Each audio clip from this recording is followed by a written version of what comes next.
Un jeune garçon nommé Alec était occupé à pêcher au bord du lac lorsqu'un homme étrange s'approcha soudainement de lui et lui demanda s'il aimerait apprendre la magie. L'offre semblait trop belle pour être refusée, alors dès lors, Alec passa toutes ses journées à s'entraîner avec Elda pour devenir mage.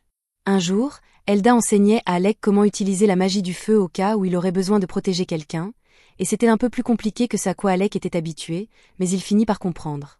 Il était un peu déçu d'avoir mis une journée entière à maîtriser la magie du feu, mais Elda lui rappela que la plupart des gens devaient étudier pendant un mois entier pour accomplir ce qu'il venait de faire en une seule journée, et qu'il pouvait donc être fier de lui. Alec voulait en apprendre davantage, alors il demanda à Elda de continuer à lui enseigner, mais celui-ci répondit qu'ils en avaient fait assez pour aujourd'hui et suggéra plutôt qu'ils aillent pêcher jusqu'à ce qu'il soit l'heure pour Alec de rentrer chez lui.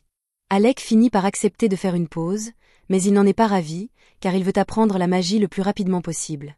Elda rit et dit à Alec qu'il a un talent incroyable pour la magie, et que même si Elda n'avait pas commencé à l'entraîner, il est sûr qu'Alec serait devenu un mage exceptionnel tout seul. Si tel est le cas, Alec demande alors pourquoi Elda s'est donné la peine de lui enseigner la magie, et Elda a ses raisons, mais avant qu'il n'ait pu expliquer quoi que ce soit, un poisson a mordu à l'hameçon et a commencé à tirer sur la ligne, alors lui et Alec ont immédiatement abandonné la conversation et ont essayé de le remonter de toute leur force. Le lendemain, l'entraînement d'Alec se poursuit, et cette fois, Elda lui a apporté un livre de magie à lire. Mais pour Alec, c'est plus déroutant que lorsqu'ils ont commencé à ajouter des lettres aux mathématiques, et il lui faut donc un certain temps pour comprendre. Au cours des mois suivants, Elda prend le temps de lui expliquer toutes les formules magiques, et petit à petit, il finit par les comprendre. Cependant, au printemps de l'année suivante, alors que le moment était venu de commencer leur séance d'entraînement habituelle, Elda arrive avec une mauvaise nouvelle. Il dit qu'il doit bientôt quitter la capitale et qu'il ne pourra donc plus former Alec, mais avant de partir, il veut donner un conseil amical à son élève. Avec son talent, Alec pourrait facilement devenir magicien de la cour s'il le souhaitait, mais Elda lui dit que si quelqu'un lui proposait ce poste, il devrait le refuser immédiatement, car cela ne vaut pas la peine.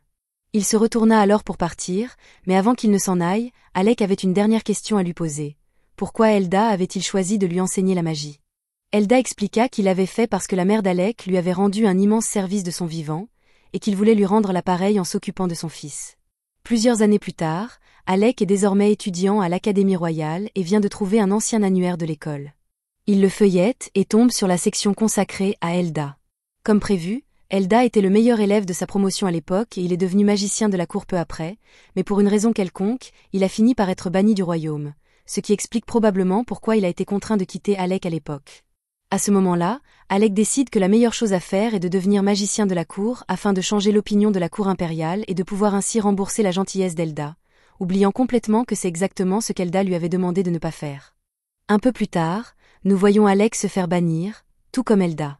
Alec avait rejoint le groupe des héros, composé du prince héritier, Regulu, d'une magicienne nommée Leni et d'un chevalier nommé X, mais alors qu'ils étaient en pleine mission, Regulu lui annonce qu'il est renvoyé. Alec ne comprend pas pourquoi Regulu veut soudainement se débarrasser de lui, alors il lui explique qu'en tant que prince héritier, son travail consiste à être en première ligne avec son épée. Leni est censé repousser les ennemis avec sa magie, et X bloque les attaques ennemies pour le groupe, mais tout ce qu'Alec fait, c'est rester à l'arrière et lancer des sorts de soutien comme la défense ou l'amélioration. Alec tente de faire valoir qu'il a une raison importante pour agir ainsi, mais Regulu l'interrompt et lui dit que quelqu'un qui ne sait utiliser que la magie de soutien est trop pathétique pour faire partie du groupe de héros.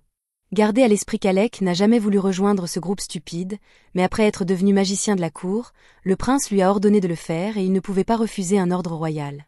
Leni et X se joignent à eux et commencent à traiter Alec d'inutile, mais c'est le prince qui est vraiment inutile ici. Il a littéralement instauré une règle interdisant aux roturiers comme Alec de porter des armes, simplement parce qu'il ne veut pas que quelqu'un d'autre lui vole la vedette. Alec tente de lui expliquer qu'il pense qu'il est important que tous les membres du groupe soient armés et préparés en cas d'urgence, mais le prince n'a pas eu une seule pensée intelligente depuis des années, il ne tolère donc pas un libre penseur comme Alec. Il lui dit qu'il n'a plus besoin de lui et qu'il ferait mieux de rentrer chez lui. Alec se retrouve alors à remettre en question ses choix de vie, car il n'avait pas signé pour se faire insulter par un homme-enfant ingrat. Jusqu'à présent, Alec avait déployé des efforts incroyables pour compenser la stupidité de Regulu, sans quoi celui-ci serait mort depuis longtemps. Mais même après avoir été renvoyé, il voulait toujours aider autant que possible, alors il rédigea quelques schémas d'attaque de monstres et des stratégies à l'intention de Regulu pour sa prochaine incursion dans le donjon. Cependant, alors qu'il se rendait au château pour remettre la lettre, il a soudainement été arrêté à la porte par les gardes. Ils l'ont informé qu'il avait été déchu de son titre de mage de la cour et qu'il n'avait donc plus le droit d'entrer dans le château. C'est alors que Leni arrive, et elle est là uniquement pour se moquer de la situation malheureuse d'Alec, car elle l'a toujours détesté. Il a été couvert d'éloges lorsqu'il a obtenu son diplôme de l'Académie de magie et établi un nouveau record dans le donjon, et elle est jalouse de lui depuis le premier jour. Après s'être moquée de lui, elle se retourne pour partir, mais Alec la supplie de bien vouloir au moins remettre cette lettre au roi pour lui. C'est le roi Fergus qui lui a ordonné de rejoindre le groupe de Regulu, donc pour le bien de Regulu, il est important que le roi lise cette lettre. Cependant, Lenny se moque éperdument de la stupide lettre d'Alec, alors elle la déchire en morceaux devant lui et ordonne aux gardes de le mettre dehors. Cela fait 4 ans qu'Alec a obtenu son diplôme et est devenu magicien de la cour, et il a fait de son mieux pour régler les problèmes de la cour impériale, mais au final, il n'a rien pu changer. À ce moment-là, Alec entend une voix familière l'appeler par son nom. Il se retourne et aperçoit Yora, une vieille amie, qui se tient là. Elle court vers lui pour le serrer dans ses bras lorsqu'elle réalise que c'est bien lui, puis il s'assoit près du canal pour discuter. Alec lui explique tout ce qui lui est arrivé depuis leur dernière rencontre, et elle s'écrie qu'elle ne supporte pas le royaume de Galdana, car les nobles ne cessent de discriminer les roturiers. Alec est d'accord avec elle, mais il lui demande de se calmer, car cela pourrait causer des problèmes si quelqu'un venait à entendre ses propos. Elle lui répond que ce n'est pas grave, car il n'y a personne d'autre dans les environs pour l'entendre. Concernant la situation actuelle d'Alec, elle se sent mal pour tout ce qu'il a dû endurer, mais elle est en réalité contente qu'il ait été expulsé du groupe du prince, car cela signifie que rien ne l'empêche désormais de rejoindre un nouveau groupe. Sur cette note, Yora demande à Alec s'il serait prêt à venir explorer des donjons avec son groupe. Alec lui demande si elle est vraiment d'accord pour recruter quelqu'un comme lui, mais elle sait mieux que quiconque qu'Alec est une bête en matière de magie, et qu'il n'y a donc personne d'autre aussi qualifié que lui. Entendre quelqu'un reconnaître enfin sa force fait monter les larmes aux yeux d'Alec, qui se lève et dit à Yora qu'il serait ravi de rejoindre son groupe. Le lendemain matin, les deux amis se mettent en route pour la ville de Fizizel, et Alec repense à ce qu'Elda lui a dit au sujet d'éviter la cour impériale et à quel point les choses auraient été plus faciles pour lui s'il avait simplement suivi son conseil, mais il ne peut plus rien changer au cours des événements. Pendant ce temps, dans la capitale, Regulu vient d'apprendre qu'Alec a quitté la ville et le traite de piètre mage. Il n'avait forcé Alec à rejoindre son groupe que parce que tout le monde le considérait comme un prodige de la magie, mais il détestait avoir un roturier dans son équipe, il est donc ravi de s'être débarrassé de lui. Lenny ajoute qu'ils peuvent désormais trouver un remplaçant issu d'une lignée noble et que, sans un imbécile incompétent comme Alec pour les ralentir, Regulu deviendra célèbre pour avoir terminé un donjon plus rapidement que quiconque. Quelques jours plus tard, Alec et Yora arrivent dans la ville de Fizizel, et elle commence à lui raconter à quel point cet endroit est merveilleux, car il ne fait aucune discrimination envers les roturiers et constitue le point de départ idéal pour un groupe d'aventuriers. Cela dit, Yora se souvient qu'ils doivent encore inscrire Alec comme aventurier, alors elle l'emmène à la guilde pour qu'il puisse commencer. Malheureusement, lorsqu'ils entrent, la réceptionniste informe Alec qu'il ne remplit pas les conditions requises. Il faut une licence spéciale pour dépasser le niveau 30 dans un donjon, et il faut être inscrit à la guilde depuis au moins 2 ans pour pouvoir obtenir cette licence. Alec ne pourra donc pas l'obtenir avant un certain temps. Yora demande s'ils peuvent faire une exception pour lui, mais la réceptionniste répond qu'elle ne peut pas changer les règles. Yora n'arrive pas à croire ce qui se passe, même si elle a envoyé son amie Kesha demander une autorisation spéciale avant leur arrivée, mais il s'avère que Kesha a été incroyablement impolie avec la réceptionniste et qu'ils n'obtiendront donc aucune faveur de sa part avant longtemps. Yora est vraiment déçue, car son groupe a déjà atteint le 52e étage du donjon, et ils ne pourront pas progresser davantage avec Alec avant qu'il n'obtienne son permis dans 2 ans. Elle se rend compte qu'il ne sert à rien de se plaindre maintenant, alors elle dit qu'il devrait simplement se concentrer sur les endroits où Alec est autorisé à aller en attendant.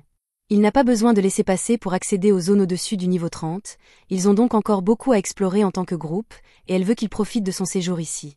Plus tard dans la journée, Alec et Yora se rendent dans l'un des donjons et sont actuellement confrontés à un essaim de frelons rouges.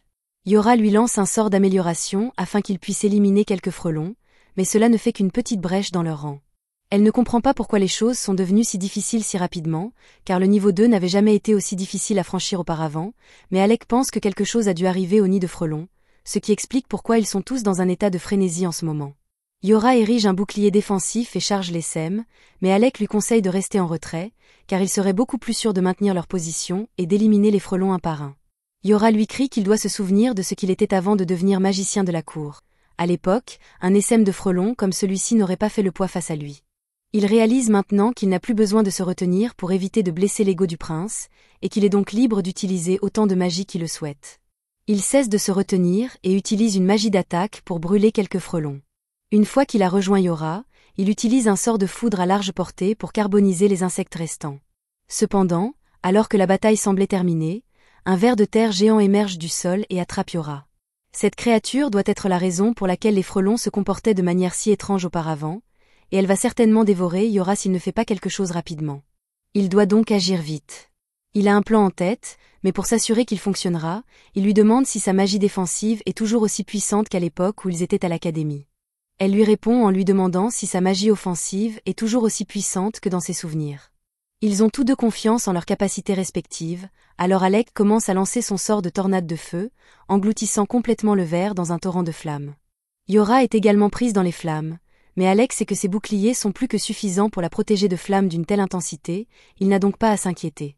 Une fois Yora de retour au sol, elle dit à Alec que sa magie est toujours aussi incroyable qu'avant et qu'elle a hâte de retrouver le reste de l'équipe pour s'amuser comme au bon vieux temps.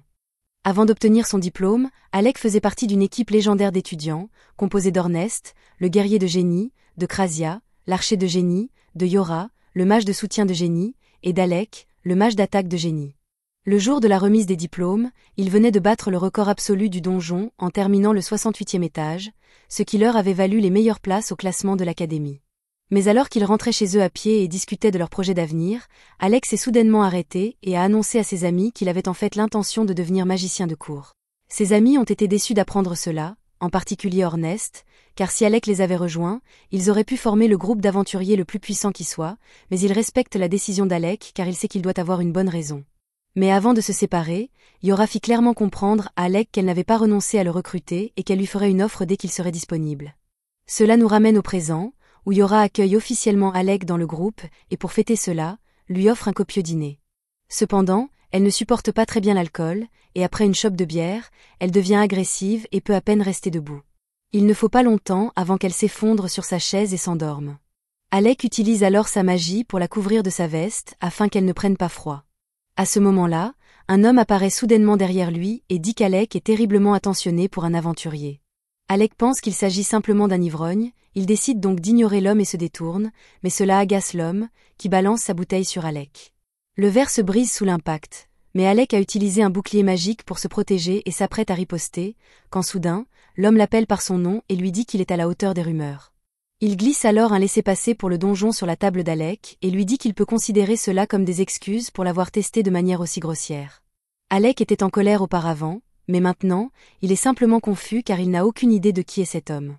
Soudain, Yora se réveille de son ivresse et demande à Alec ce que le maître de guilde fait ici.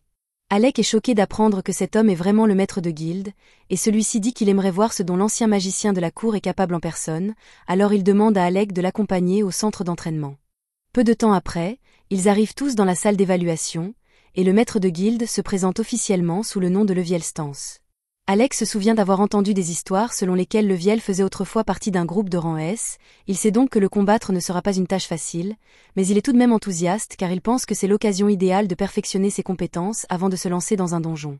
Dès le début du combat, Alec lance un éclair sur Leviel, mais celui-ci roule sur le côté et riposte en lançant une vague d'eau sur Alec. Alec se rend compte qu'il ne pourra pas compter sur ses sorts à longue portée ici, il décide donc de se rapprocher et de battre Leviel au corps à corps. Cependant, alors qu'il s'approchait, Leviel avait lancé un sort d'amélioration sur son corps, lui conférant une vitesse et une puissance folles. Il est désormais si rapide qu'Alec peut à peine suivre ses mouvements, et lorsque Leviel décide enfin de frapper, même si Alec parvient à bloquer le coup avec son bouclier, il est tout de même projeté contre l'un des murs. Yora commence à s'inquiéter, mais Alec se relève rapidement et dit qu'il va bien. Il a été pris au dépourvu par la vitesse de l'attaque de Leviel, alors il commence à réfléchir à des moyens de l'esquiver la prochaine fois, mais il se met à rire en réalisant qu'il peut en fait faire bien plus qu'esquiver. Sous les ordres du prince, Alec avait l'interdiction d'être proactif au combat, mais en tant qu'aventurier, il n'est plus limité à l'esquive et à la magie de soutien. Il enduit sa baguette de magie pour créer une épée et charge vers l'avant. Leviel lui lance alors un autre coup d'eau, mais Alec parvient facilement à le trancher tout en avançant. Leviel est impressionné, mais il ne pense pas qu'Alec sera capable de faire de même avec ses coups de poing, alors il se renforce à nouveau et se précipite vers lui. Cependant, Alec avait déjà préparé une contre-mesure pour l'attaque en charge de Leviel, alors dès qu'il est à portée, il est frappé de plein fouet par le sort Thunderbolt d'Alec, le laissant à la merci d'Alec. Leviel est étonné qu'Alec ait réussi à le toucher, et il comprend pourquoi Yora le félicite si souvent, mais ce test est loin d'être terminé. Leviel active son artefact ancien, formant de grands gantelets autour de ses bras, et un seul coup de poing de ses bébés suffit à laisser un énorme cratère dans le sol. Alec se rend compte qu'être touché par l'un d'eux serait dévastateur, il doit donc être très prudent, mais il n'a pas l'intention d'abandonner, alors il essaie de le frapper avec un autre éclair, mais cette fois-ci, cela ne ralentit pratiquement pas Leviel. La capacité spéciale de l'artefact de Leviel lui permet de guérir ses blessures au fil du temps, donc plus ce combat s'éternise, plus les chances de victoire d'Alec diminuent. Il doit empêcher Leviel de guérir, alors il commence à le frapper à plusieurs reprises, mais aucune de ses attaques n'atteint sa cible. Alec se moque de Leviel qui esquive toutes ses attaques et lui demande s'il a peur de l'affronter de front, ce qui agace Leviel. Il lance alors un coup de pied sauvage à Alec, s'exposant ainsi à un coup de sabre à l'estomac, comme Alec l'espérait. Il a enfin infligé davantage de dégâts à Leviel, mais il en faudra beaucoup plus pour le mettre à terre. Leviel charge à nouveau Alec, qui tente de se défendre avec un bouclier, mais celui-ci se brise sous la force du coup. Cependant, cela brise l'élan de Leviel, et Alec en profite pour le frapper à la poitrine. Leviel refuse de se laisser battre par Alec et tente de lui asséner un coup de poing, créant un énorme nuage de poussière. Yora pense que Leviel va un peu trop loin pour ce qui est censé être un test. Un coup comme celui-là aurait dû suffire à mettre Alec KO, mais celui-ci parvient tout de même à se faufiler derrière Leviel et à lui asséner un dernier coup, le dernier qu'il puisse donner, car Alec trébuche et tombe inconscient. Yora se précipite vers Alec pour voir comment il va, et Leviel admet qu'il est peut-être allé un peu trop loin cette fois-ci, déclarant Alec vainqueur du combat. Pendant que Yora s'occupe des blessures d'Alec, Ornest arrive, lassé de l'attendre, et choqué de découvrir qu'Alec s'est battu en duel avec Leviel. Il dit à Leviel qu'il a été assez nul d'utiliser son arme ultime dans un combat amical, mais Leviel répond qu'il s'est juste laissé emporter. Il est désormais certain qu'Alec est qualifié pour entrer dans le donjon, il peut donc avoir le pass pour le donjon et tout ce dont il a besoin, à condition qu'il promette de ne pas intenter de procès pour cela. Même si cela ne s'est pas passé comme prévu, Ornest félicite Alec d'avoir réussi ce test injuste, mais celui-ci est toujours inconscient. Il le ramène donc à l'intérieur et l'installe sur un canapé pour qu'il se repose. À présent, ils ont tous entendu parler de l'injustice qu'Alec a dû endurer en tant que mage de la cour, et il est franchement étonnant qu'il ait réussi à tenir aussi longtemps. Le château est rempli d'idiots élitistes qui ne supportent pas la vue des roturiers, Alec a donc dû travailler incroyablement dur pour conserver sa position. À ce moment-là, la réceptionniste fait irruption à la recherche du maître de guilde et lui annonce qu'elle a de mauvaises nouvelles. Leviel dit alors aux autres qu'il a des affaires à régler et les laisse dans son bureau pour s'occuper d'Alec, mais il leur demande de ne surtout pas toucher à sa collection d'alcool. Dès que Leviel est parti, Ornest se dirige immédiatement vers sa collection d'alcool et prend la bouteille qui semble la plus chère, juste pour énerver Leviel plus tard. Il demande ensuite à Yora de lui raconter en détail le passé d'Alec en tant que mage de la cour, car il n'en a entendu parler que vaguement jusqu'à présent, et il y a beaucoup à dire. Alec était chargé de protéger le prince, mais il lui était également interdit de porter une épée ou d'utiliser une magie qui le ferait paraître plus fort que le prince. En plus de cela, il était également obligé de porter leurs bagages et de gérer les affaires du groupe, et pire encore, après avoir forcé Alec à n'utiliser que de la magie de soutien, le prince le traitait d'inutile parce qu'il n'utilisait que de la magie de soutien. Ornest est un peu perplexe à propos de cette dernière partie, car il pensait que la spécialité d'Alec était la magie d'attaque. Yora lui explique alors qu'Alec s'est donné beaucoup de mal pour apprendre la magie de soutien afin d'apaiser le prince, même s'il n'était pas doué pour cela. Après avoir appris tout ce que le prince a fait subir à Alec, Ornest est fou de rage, et dès qu'Alec se réveille, il suggère de suspendre l'assaut du donjon et de se rendre au royaume pour tabasser ce maudit prince qui a fait souffrir Alec. Alec dit à Ornest de se calmer car, même s'il est bouleversé par la façon dont il a été traité, il n'est pas assez en colère pour aller mutiler le prince. Cependant, Ornest est plus que disposé à le faire à la place d'Alec s'il le souhaite. Alec pose sa main sur l'épaule d'Ornest et lui dit qu'il n'a vraiment pas à s'inquiéter, car tant qu'il peut partir à l'aventure avec ses amis, rien d'autre ne lui importe. De plus, il est sûr que le karma va frapper le prince de plein fouet, maintenant que personne n'est là pour réparer ses erreurs. En entendant cela, Ornest a une excellente idée. Il dit donc à Alec qu'ils doivent simplement devenir les plus grands aventuriers du monde, et qu'une fois que la nouvelle parviendra au château, le prince regrettera certainement d'avoir chassé Alec. Et lorsqu'il commencera à supplier Alec de revenir, celui-ci aura l'occasion de le regarder droit dans les yeux et de le rejeter avec autant d'insultes qu'il le souhaite. Alec admet que cela lui plaît, alors il tape dans la main d'Ornest, promettant qu'ils deviendront ensemble le groupe le plus fort.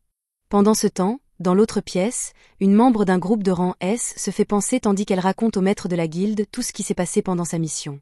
La mission a été un échec total et le reste de ses coéquipiers est toujours coincé dans le donjon. Krista demande donc à Leviel de former une équipe de secours pour les secourir. Leviel convoque une réunion générale, mais compte tenu du peu de temps disponible, les seules personnes présentes sont celles qui se trouvaient déjà à la guilde. Il annonce à tout le monde qu'ils vont former une équipe pour secourir les membres du groupe de Krista, qui sont actuellement coincés au niveau 64 du donjon.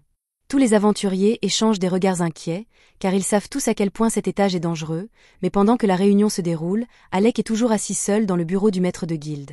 Lorsque Krasia arrive, elle trouve Alec tout seul et lui demande comment il va, mais à en juger par toutes les blessures qu'il a actuellement, il ne va manifestement pas très bien. Elle lui demande ce qu'il fait ici alors qu'ils ont une réunion à laquelle assister, mais Alec répond qu'il ne voulait pas s'imposer, car tous les participants à la réunion sont des aventuriers de rang A et qu'il se considère toujours comme un étranger par rapport à eux. Krasia lève la main et utilise la magie de restauration pour soigner Alec, puis elle lui dit qu'il devrait savoir que personne ici ne le considère comme un étranger. Lorsqu'il était magicien à la cour, Alec avait inconsciemment développé le trait de caractère de ne jamais se démarquer ni s'exprimer, car il risquait d'offenser les nobles prétentieux. Même s'il sait que les choses sont différentes ici, il n'est pas facile de changer du jour au lendemain des habitudes acquises depuis 4 ans. Krasia voit bien qu'Alec traverse une période difficile, alors elle lui tapote la tête et lui dit qu'elle est toujours là s'il a besoin d'aide, ce qui le réconforte beaucoup. Quelques instants plus tard, Ornest et Yora reviennent, et Ornest annonce à Alec qu'ils viennent de trouver l'excuse parfaite pour se rendre dans le donjon. Il explique les détails à Alec et lui dit que l'endroit où ils se rendent s'appelle le Tank Killer. Ce surnom lui a été donné parce qu'à l'intérieur, toutes les formes de magie de guérison sont complètement inutiles, et que l'on ne peut compter que sur des potions pour se soigner. Alec est surpris que Krasia accepte cette mission, car la magie de guérison est l'une de ses spécialités, mais en réalité, elle déteste l'idée d'y aller. Elle a simplement été forcée d'accepter parce qu'Ornest a insisté, en disant que ce serait une bonne mission pour débuter pour l'équipe. Alec craint un peu de ne pas être assez fort pour être utile, mais Yora lui dit qu'il est le pilier de l'opération. Toute leur opération reposera sur la magie d'Alec, il ne pourrait donc littéralement pas la mener à bien sans lui. L'objectif est d'atteindre le groupe bloqué, au 64e étage. S'ils devaient descendre par la voie normale, ils n'y arriveraient jamais à temps, mais heureusement, ils ont ceci. Le maître de guilde leur a donné un noyau de donjon, un objet qui permet d'éviter les combats contre les boss jusqu'à l'étage où il a été trouvé. C'est celui que Krista a rapporté avec elle, il devrait donc pouvoir l'utiliser pour se frayer un chemin jusqu'au 64e étage assez facilement, mais ils doivent tout de même rester prudents. Le boss du niveau 64 serait un monstre mort-vivant, ils compteront donc sur la magie d'attaque d'Alec pour le vaincre. À cette fin, ils demandent tous à Alec de conserver son énergie autant que possible jusqu'à ce qu'ils affrontent le boss mort-vivant, mais ils demandent s'il est vraiment acceptable qu'il reste en retrait pendant la majeure partie du combat. Ornest lui répond que c'est la meilleure solution, car ils ne peuvent pas risquer qu'Alec soit à court d'énergie pendant le combat décisif. Le groupe se téléporte au 64e étage, et dès leur arrivée, ils sont confrontés à un groupe de squelettes. Ornest se précipite alors en avant et commence à les éliminer avec sa lance.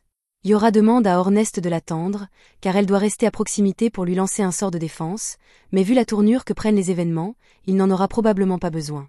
Alec et Krasia traversent lentement le donjon, et il mentionne à quel point il a été surpris d'apprendre qu'Ornest possède un artefact similaire à celui de Levio. Krasia explique qu'il s'agit simplement d'une lance enchantée pour être tranchante et incassable, mais que c'est tout ce dont quelqu'un comme Ornest a vraiment besoin. Comme Ornest s'occupe de tout seul, Alec commence à s'ennuyer et lui demande s'il a besoin d'aide, mais Ornest refuse et répond qu'il doit s'occuper seul de tous les faudés. Alec et Krasia continuent d'avancer, mais soudain, Alec sent que quelque chose tente de s'approcher furtivement de lui. Il se retourne instinctivement et lance un éclair dans cette direction. Les autres s'arrêtent et demandent à Alec ce qui ne va pas. Il leur explique qu'il a senti quelque chose derrière lui à l'instant. Ornest fait confiance à son jugement et demande à Alec s'il peut déterminer de quoi il s'agit et où cela se trouve. Alec ne voit rien, mais ses sens lui disent que c'est juste devant lui, alors il crée un monosaure et frappe. Son épée touche le corps de la créature, révélant qu'il s'agit d'une faucheuse, et Ornest applaudit au paix, car il semble que ses sens soient toujours aussi affûtés. La façon dont Ornest s'est exprimé laisse penser à Alec qu'il devait être au courant de la présence de la faucheuse, mais pour défendre Orna, même s'il savait qu'il y avait des monstres invisibles à ce niveau, il ne savait pas comment les combattre, alors il a pensé que ce serait une bonne idée de laisser Alec trouver la solution par lui-même afin de renforcer un peu sa confiance. La reconnaissance et la confiance sont deux choses qu'Alec n'a jamais reçues lorsqu'il travaillait comme mage de la cour, il est donc heureux de savoir que ses coéquipiers ont autant confiance en lui, mais, alors qu'il élimine la faucheuse, il crie que cela ne justifie pas pour autant ce qu'Ornest a fait. Krasia et Yora étaient également au courant de l'existence des ennemis invisibles et n'en ont pas parlé à Alec. Ils s'excusent, mais comme c'était l'idée d'Ornest au départ, Krasia dit à Alec de diriger sa colère vers lui. Alec dit à Ornest qu'ils auront une longue discussion à ce sujet une fois rentrés, mais qu'ils doivent d'abord terminer leur mission. Le groupe s'enfonce donc plus profondément dans le donjon. Plus loin, il tombe sur une horde de squelettes encore plus grande que la précédente, et Ornest est tout excité, car cela promet d'être un défi intéressant. Yora lui rappelle qu'ils sont là pour une mission de sauvetage et qu'il n'y a donc pas lieu d'en faire trop, mais Ornest n'aime rien de plus qu'un bon combat. Il demande à tout le monde de reculer pour qu'il puisse s'en occuper seul, mais Alec refuse de le laisser partir seul. alors il se joint au combat tandis que Yora leur lance un sort d'amélioration. Cependant, alors qu'ils parviennent tous deux à éliminer facilement les squelettes auxquels ils font face, ils oublient que Yora est nulle en combat et la laissent complètement sans défense. Heureusement, Krasia est là pour la sauver, mais Alec ne veut pas prendre un autre risque comme celui-là, alors il demande à tout le monde de se mettre derrière lui pour qu'il puisse en finir. Ils font tout ce qu'il dit, et Alec commence à lancer un sort de foudre à large portée. Maintenant que la voie est libre, ils peuvent continuer à progresser dans le donjon, mais avant de partir, Ornest a une question à poser à Alec. Bien sûr, tout s'est bien passé jusqu'à présent, mais il commence à se demander pourquoi Alec utilise autant le sort de foudre. Quand ils étaient à l'école ensemble, Alec utilisait toutes sortes de sorts sympas pour se battre, alors il veut savoir ce qui a provoqué ce changement.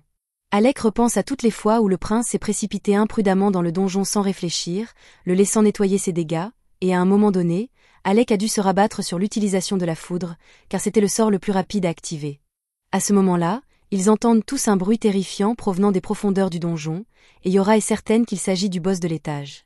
Ils doivent s'y rendre le plus vite possible, alors ils décident tous de laisser Ornest courir devant, car c'est le plus rapide d'entre eux. Yora lance un sort d'accélération sur tout le monde, et Ornest part en courant, suivi par les autres. Alec ne se lasse pas d'être impressionné par la vitesse d'Ornest, surtout quand Yora lui donne un coup de pouce magique. Au bout d'un moment, ils finissent par rattraper Ornest, mais à leur grande surprise, celui-ci est assis au bord d'une falaise et observe quelque chose en contrebas. Alec regarde en bas et voit un homme poursuivi par les 4 boss, qui supplie Ornest de le sauver, mais Ornest ne semble pas particulièrement intéressé à l'aider. Alec demande ce qui se passe, et Ornest explique que cet homme est vraiment ennuyeux. Il s'appelle Loki et c'est le mage de soutien du groupe qu'ils sont venus sauver, mais alors que la plupart des membres de Rekrma sont des gens bien, Loki a une personnalité exécrable, donc personne ne l'aime. Loki crie sur Ornest et lui dit que s'il meurt ici, il hantera ses rêves pour le reste de sa vie, mais Ornest semble s'en moquer. Tout à coup, Loki trébuche et tombe par terre, alors Alec dit qu'il devrait l'aider car le monstre est sur le point de le dévorer. Cependant, les autres lui disent que Loki n'est en réalité pas en danger, car c'est simplement sa façon habituelle de se battre. À ce moment-là, le monstre marche sur un cercle magique incrusté dans le sol, et Loki affiche un large sourire. L'instant d'après, une colonne de feu jaillit de l'abdomen du monstre, et Alec comprend que Loki a dû piéger le monstre. Les autres le confirment, et même s'ils n'aiment pas ce type, ils ne peuvent nier qu'il est un brillant stratège sur le champ de bataille. Le monstre continue de marcher sur les pièges de Loki, et celui-ci se met à rire de sa naïveté, mais il finit par être à court de pièges avant que le monstre ne meure, se retrouvant ainsi complètement sans défense, et le monstre est sur le point de l'exploser en 1000 morceaux. Cependant, juste avant que Loki ne soit touché, Alec et les autres interviennent enfin pour lui sauver la mise, et Ornest le traîne en lieu sûr pendant que les autres retiennent le monstre. Le monstre tente de frapper Alec, alors Yora crée un bouclier pour le protéger. Immédiatement après, le monstre se retourne et se dirige droit vers Ornest et Loki. Il s'en prend spécifiquement à Loki, car il veut se venger de tous les pièges que celui-ci a tendus, et Ornest ne pourra pas le distancer sur ce terrain. Il fait donc demi-tour et court sous le monstre avant de lancer Loki vers Krasia afin qu'elle s'occupe de lui à sa place. Yora demande à Krasia d'emmener Loki en hauteur pour qu'il soit en sécurité. Pendant ce temps, Ornest, qui n'a plus les mains occupées, est libre de se battre à pleine puissance. Il demande à Yora de lui donner tout le soutien magique dont elle est capable, alors elle se donne à fond et lance tous les sorts d'amélioration qu'elle connaît. Ornest charge directement le monstre et, après avoir esquivé sa première attaque, il saute en l'air et le poignarde juste sous l'œil. Malheureusement, cela ne suffit pas à l'étourdir, et Ornest est projeté au sol. Yora court vers lui pour voir s'il va bien, et juste au moment où le monstre s'apprête à piétiner Ornest, elle dresse un bouclier pour le protéger. Cependant, son bouclier ne tiendra pas longtemps sous un tel poids, alors elle demande à Alec de se dépêcher de lancer son sort. Du haut de la falaise, Loki observe la bataille. Avant, il était trop effrayé pour remarquer quoi que ce soit, mais maintenant qu'il y prête attention, il est surpris de voir qu'Alec est bel et bien de retour. Loki a entendu beaucoup de rumeurs élogieuses à son sujet, il est donc impatient de voir ce dont ce génie légendaire est capable. Au moment même où il prononce ces mots, Alec commence à former plusieurs cercles magiques simultanément. Loki est stupéfait, car lancer 3 à 5 sorts à la fois relève déjà du génie, mais Alec vient d'en créer 20 sans sourciller. Le monstre se rend compte qu'Alec prépare son coup de grâce, alors il se précipite sur lui pour l'en empêcher, mais Ornest ne le laisse pas faire. Une fois qu'Alec a terminé, il lance une série implacable de sorts de foudre pour affaiblir le monstre avant de l'achever avec une explosion concentrée, mais malheureusement, le monstre a réussi à s'écarter à temps pour éviter le coup final. Alec avertit donc tout le monde de se préparer à sa contre-attaque. Ornest appelle Krasia et lui demande de fournir un tir de couverture. Elle pointe donc son arc vers le monstre et le frappe d'une pluie de flèches pour le ralentir. Cela laisse suffisamment de temps à Yora pour utiliser un sortilège de liaison afin de maintenir le monstre en place, et Ornest profite de l'occasion pour lancer sa lance directement dans sa tête. Le monstre a réussi à survivre et tente une dernière attaque contre Alec, mais c'est une erreur de sa part, car Alec dispose du sort parfait pour une situation comme celle-ci. Son maître lui a enseigné ce sort il y a des années, et depuis, Alec est le seul mage capable de le lancer, la magie de réflexion. Le souffle du monstre est redirigé avec toute sa force, provoquant une explosion massive, et après qu'il ait été réduit en cendres, Ornest intervient pour porter le coup fatal, fendant la tête du monstre en deux. Une fois la bataille terminée, Loki s'approche pour féliciter tout le monde pour leur excellent travail. Il a été particulièrement impressionné par la performance d'Alec et dit avoir beaucoup entendu parler de lui, des exploits impressionnants du mage de la cour, comme lorsqu'il a vaincu une hydre d'un seul sort. Alec est reconnaissant pour ses éloges, mais il informe Loki qu'il n'est en fait plus mage de la cour. Loki est choqué d'apprendre cela, car les responsables de la cour royale devraient être idiots pour licencier quelqu'un d'aussi talentueux qu'Alec. Il est reconnaissant à Alec et aux autres de lui être venus en aide, mais pour l'instant, le reste de son équipe est probablement encore occupé à combattre le boss du niveau, plus coriace. Tout le monde est choqué d'apprendre qu'il y a un deuxième boss de niveau, alors Loki explique qu'il y avait plus d'un boss de niveau lorsque son groupe est arrivé ici. Il ne pouvait pas s'occuper des deux en même temps, alors Loki avait pour mission d'attirer l'attention de celui qui avait le QI le plus bas et de le tenir à distance afin que le reste de son équipe puisse s'occuper de l'autre boss. C'était un chevalier en armure noire, mais comme cet étage est rempli de morts-vivants, il s'agit peut-être simplement d'une armure possédée. Si c'est le cas, les attaques physiques ne lui feront pas beaucoup de dégâts, donc leur meilleure chance de le vaincre sera la magie d'Alec. Loki tend à Alec un artefact en forme de croix, car il a remarqué qu'Alec sait se défendre au corps à corps, puisqu'il se présente souvent comme la plus grande menace et la cible la plus facile à éliminer pour tromper l'ennemi. Alec est surpris que Loki ait pu déterminer tout cela en le regardant se battre pendant quelques minutes, mais en tant que stratège, c'est le travail de Loki d'être perspicace. Il dit à Alec que l'artefact qu'il tient dans sa main s'appelle Choir, et qu'il peut l'avoir gratuitement à une condition. Krasia et Ornest n'aiment pas cette idée, car Loki ne donnerait pas quelque chose d'aussi précieux sans une contrepartie importante. Loki répond que ce n'est rien de grave, il veut juste qu'il n'utilise aucune magie lorsqu'ils affronteront le deuxième boss. Les autres disent à Loki qu'il est fou d'attendre d'un mage qu'il se batte sans magie, mais Loki leur répond qu'il a tout prévu. Il explique que la ruse et la tromperie sont son pain quotidien, et que comme ce chevalier de la mort s'attend probablement à ce qu'ils attaquent avec de la magie, faire le contraire le prendra certainement au dépourvu. C'était la fin de l'épisode 3. Abonnez-vous pour ne pas manquer le prochain.